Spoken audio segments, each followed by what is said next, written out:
Good afternoon, and it's been a long day. Been on the motorcycle in the sun. Tired. I've been working on this Sato R170 or 170R3 engine. But yet, today something came in the mail for me that I'm kind of geeking out over.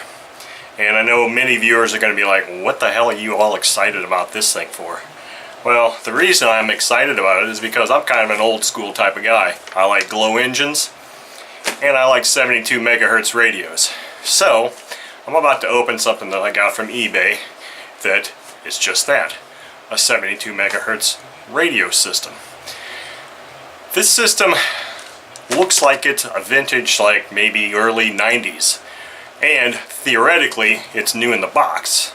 So let me stop babbling about it and let's start looking at this thing and see if it really is new and see if I have a reason to get excited.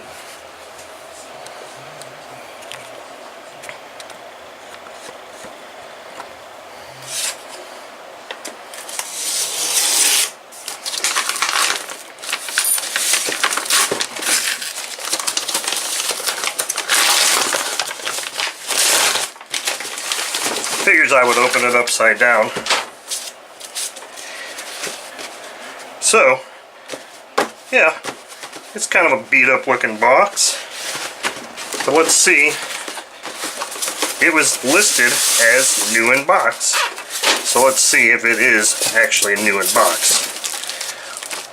This looks promising so far. As you can see, this is an Airtronics Vanguard 7P FM radio system. So it's a 7-channel radio. And let's see here.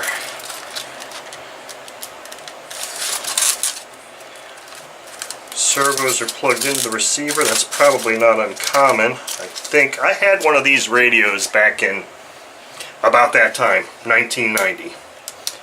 And I don't remember all the stuff that it had with it, but here's something you don't see with their radio systems anymore. A servo tray. It would appear that these servos are brand new because they don't have the grommets or anything in there. So, we can only hope.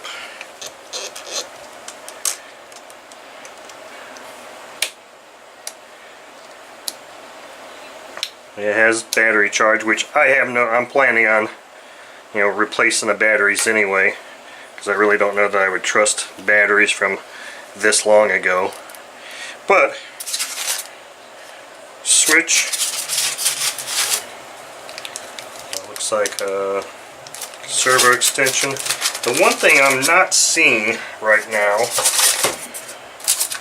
which would be odd not to have, would be the, nope, here it is,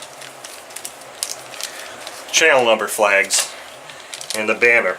This appears to me to be a new in the box unit. So yeah, I'm kind of geeking out about this. I'm really excited. Talk about old school. Here's old school. NiCad batteries, a big whopping 600 milliamp hour battery. Woohoo! Nowadays you can get nickel metal hydride batteries the same size that are 2000 milliamp hour or much larger even than that.